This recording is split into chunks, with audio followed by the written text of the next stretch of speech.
Have you ever heard the word smart? What does it mean to be smart?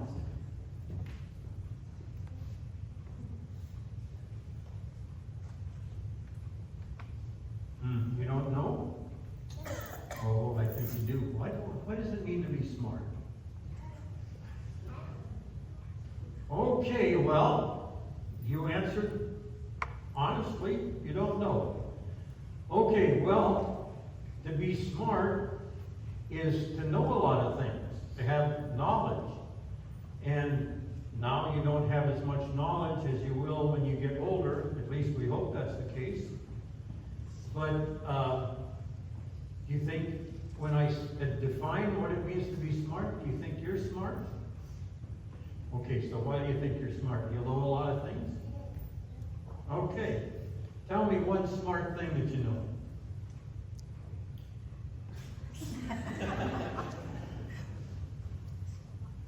You know one smart thing? All right, let me ask you a question. Is it smart to be nasty to your parents? Okay, we got that right. So, is it good to be nice to your brother or sister? Okay. So, is it good to go to church? Okay. See, so you know what it is to make decisions and to say whether something is, you know when something is good or bad? Is it, let's see, if I yelled at you and was nasty to you, would that be good? No, it wouldn't.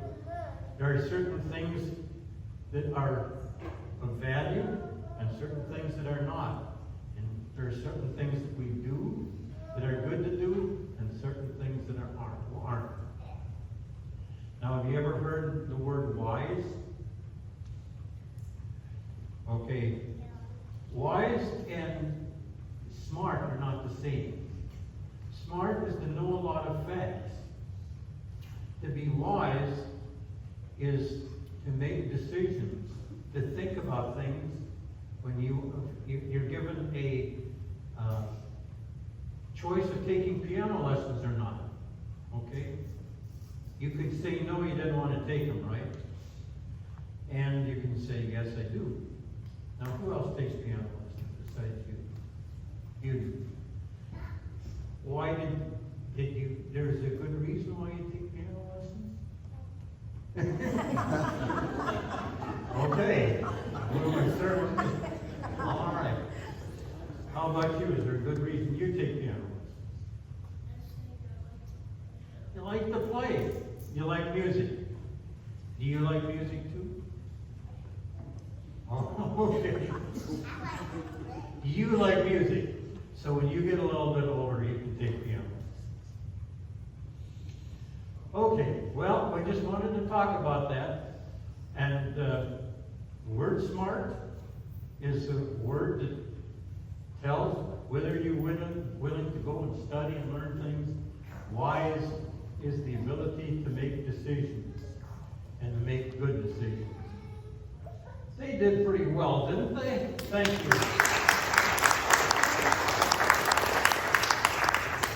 Is it a good thing to have candy for you when you're done?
56th verse.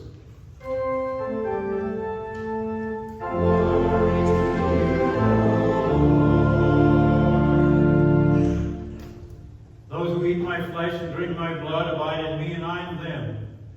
Just as the living Father sent me, I live because of the Father. Whoever eats me will live because of me. This is the bread that comes down from heaven, not like that which your ancestors ate and then they died. But the one who eats this bread will live forever. He said these things while he was teaching in the synagogue in Capernaum. When many disciples heard it, they said, "This teaching is difficult. Who can accept it?" But Jesus, being aware of his disciples were complaining about it, said to them, "Does this offend you? Then what if you were to see the Son of Man ascending to where he was before? Is a spirit that gives life, the flesh is useless. The words that I've spoken to you are spirit and life. But among you there are some who do not believe." For Jesus knew from the first who were the ones that did not believe and who were the ones that would betray him. And he said, "For this reason I have told you that no one can come to me unless it is granted by the Father." Because of this, many of his disciples turned back and no longer went about with him. So Jesus asked the 12, "Do you also want to go away?" And Simon Peter answered and said, "Lord, to whom should we go? You have the words of eternal life. We have come to believe and know that you are the Holy One of God." Here ends the gospel for the day.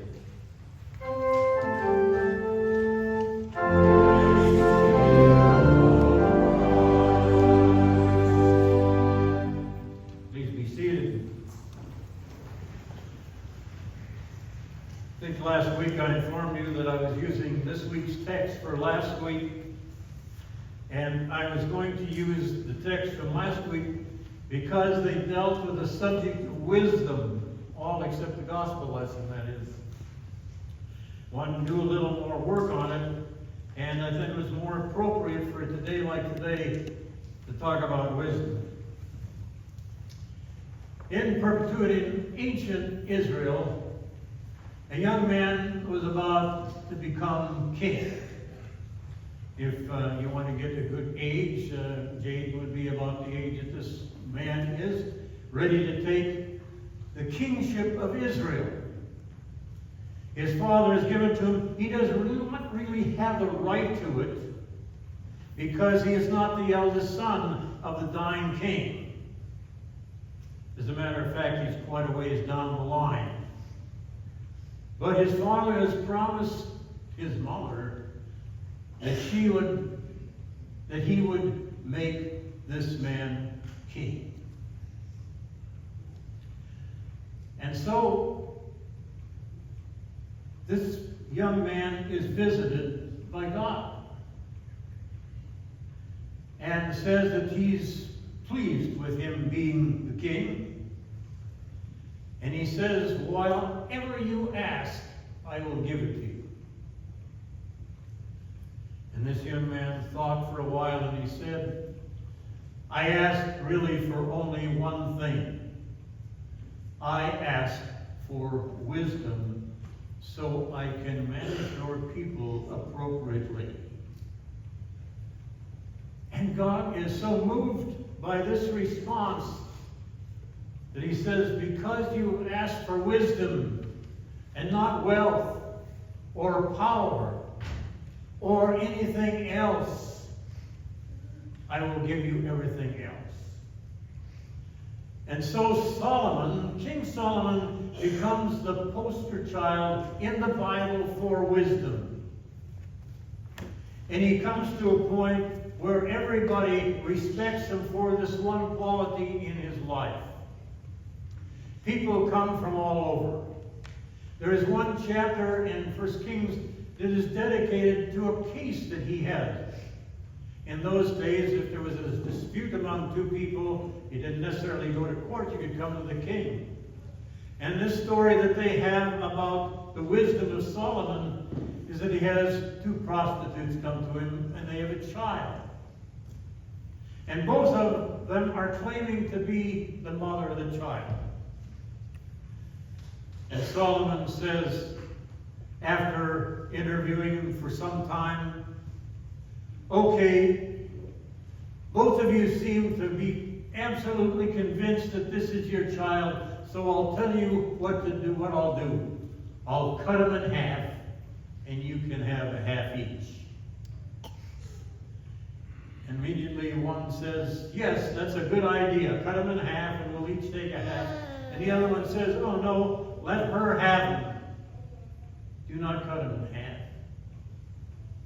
And wisdom of Solomon says, well, you must be the mother, the one that's willing to give him up so that he might live. I don't know if you'd have that same kind of a wisdom response in today's world, because you have other ways to determine parents of a child. But it was those kind of things that just got a reputation for Solomon to have absolute wisdom, so people from all over came to listen to him. The Queen of Sheba is one that is pointed out, particularly that here's from a long distance that Solomon is the one to come to if she has and needs an answer to some question. I don't know why wisdom is not talked about more in the Bible. In the text from last week, our epistle text, it is Paul that says, be careful how you live, not as unwise people, but as wise, making the most of your time.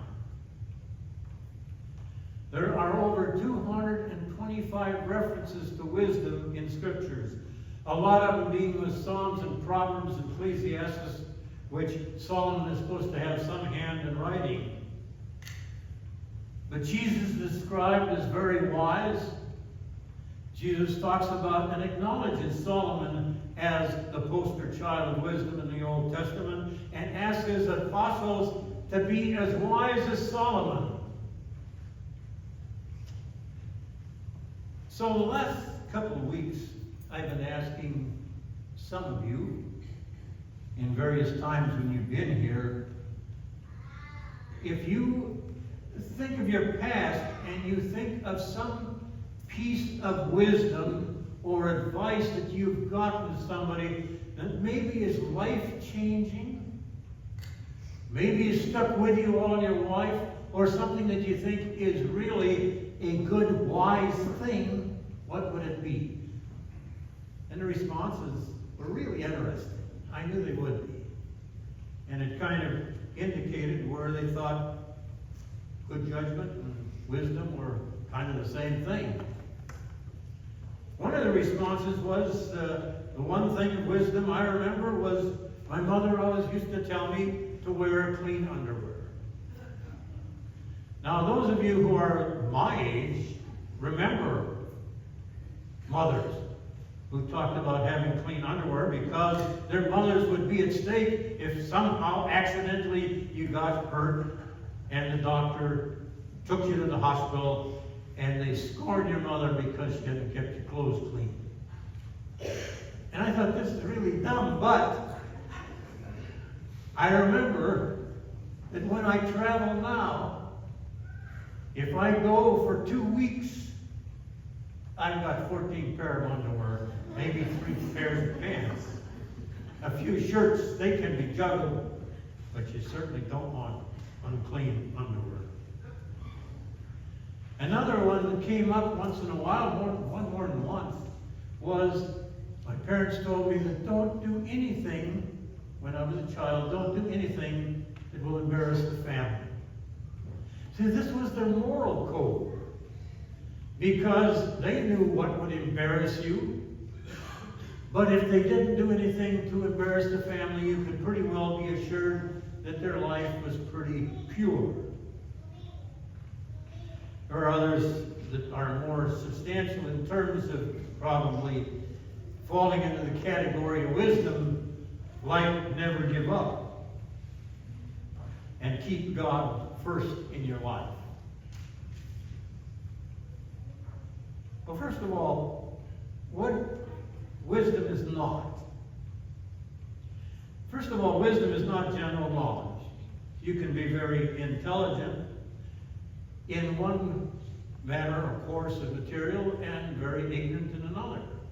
No person on earth is wise in all areas of life.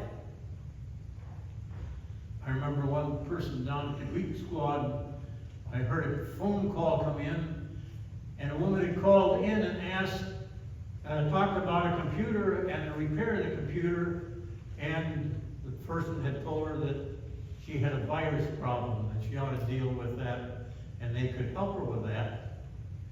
And then he got a call back a little later, and it appears that the woman had soaked the computer in Lysol to do away with the virus. He was laughing for 10 minutes afterwards, but this does not talk about anything with wisdom or non-wisdom, simply not being very knowledgeable on a particular subject. Another thing that wisdom is not is common sense. A lot of people will say, well, that's what wisdom is common sense. It's being street smart. Well, what one person thinks is common sense isn't necessarily what another person thinks is common sense.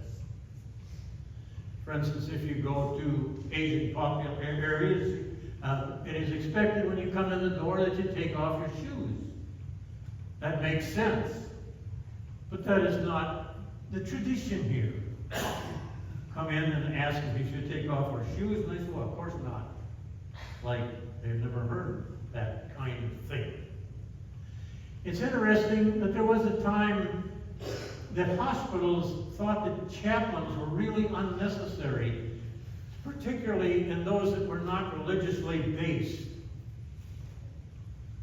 But now that there is so much discussion in medicine on treating the whole person, even those churches that are not associated, or hospitals that are not associated with churches, still have chaplains because they recognize that there is a spiritual element in healing. They can't put their finger on it. There is no kind of knowledge about it. It just simply is. Another thing that wisdom is not just intelligence. You can have very, very educated people that make very, very unwise decisions. As a matter of fact, a lot of physicians are targeted by unscrupulous financial people because they're not sharp on finances very often. Of course, there are physicians that are extremely well educated in that area. But education does not equal wisdom. One of the best definitions I found about wisdom was written 2 weeks ago in the Week magazine that I took, and it was on an article on late bloomers, people that achieved their status in life very late in life. And one of them was wisdom. And this person said, after a lifetime of experimentation, some late bloomers transcend their craft or career and achieve a kind of comprehensive wisdom. Wisdom is a complicated trait. It starts with pattern recognition, using experience to understand what is really going on. In other words, a young person can't be wise. My daughter's told me that. When I told her she was foolish on some things, she said, you got to be young and foolish before you can be old and wise like you. I agree with that. But the trait we call wisdom is more than just a pattern recognition. It is the ability to see things from multiple points of view and the ability to aggregate perspectives and address the tensions between them and understand that there are a lot of differences, but each one of them has something that they're basing it on and might have some validity. There were 3 things, I think, in my past that I was given as advice that I've treasured all my life. One was a statement or a poem given to me by my father when I graduated from high school. It is the poem If by Rudyard Kipling. And I think most of you have heard about it. It starts, if you can keep your head about you and all about you are losing theirs and blaming it on you. If you can trust yourself and all men doubt you and make allowance for their doubting too. If you can wait and not be tired of waiting. Or being lied about, don't deal in lies. Or being hated, don't give way to hating. And it goes on, these things. In the end, he said, if you're able to accomplish all of these things, you will be a man, my son. I have kept that and looked at that practically every day of my life. Another thing I learned in a psychology class when I started my master's in psychology at Cato State University, the first class I had was a man by the name of Ken King. And he said, this whole class will be based on this one statement. He said, if you really want to understand human behavior, understand that every part of activity on the part of humans is an attempt to reduce threat to self. It's to protect yourself, to make you feel better, to make yourself feel safe, to make yourself feel worthy. I've understood that when I can't understand why people do certain things. Everybody is operating in some way to reduce threat to self. And then the final advice that we got in high school in our baccalaureate service from one of the great preachers in the American Lutheran Church is Reuben Gernitska. And I used his 3-point sermon to every congregation, practically every place that I spoke. He said, if you want to have a life that's meaningful, you need 3 things. You need a life that's worth living out, a self that's worth living with, and a God that's worth living for.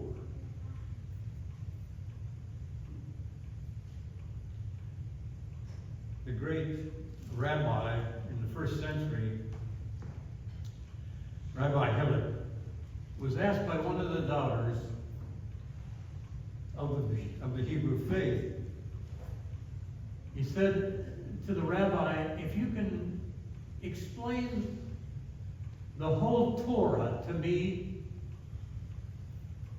while standing on one leg, I'll convert.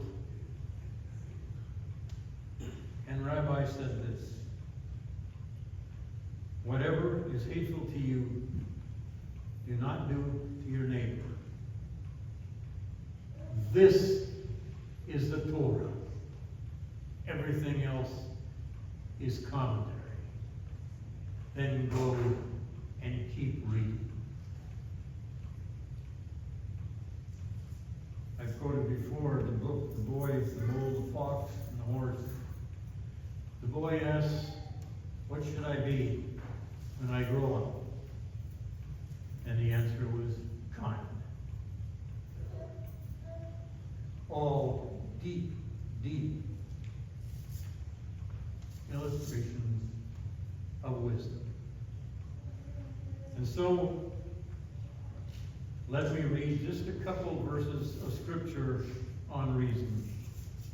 From Psalm 111, the fear of the Lord is the beginning of wisdom, and all who follow his precepts have good understanding. From Proverbs, again, scribed to the writings of Solomon.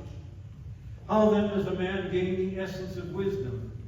We cross the threshold of true knowledge when we live in complete awe and adoration of God. Stubborn know-it-alls will never stop to do this, for they scorn true wisdom and knowledge. The wisdom that God is creator and savior. And then from the book of James, but the wisdom from above is always pure, filled with peace, considerate, and teachable. It is filled with love and never displays prejudice or hypocrisy in any form. and it always bears the beautiful harvest of righteousness. Good seeds of wisdom's fruit will be planted with peaceful acts by those who cherish making peace. Today we talk in praise of wisdom. In a little while you will meet to make a major decision in this congregational life. And we ask you to think about it in terms of wisdom. Not some particular feeling on one issue, but simply what is best for all of us in terms of our future in the congregation. And I'm sure you will all be wise. Amen.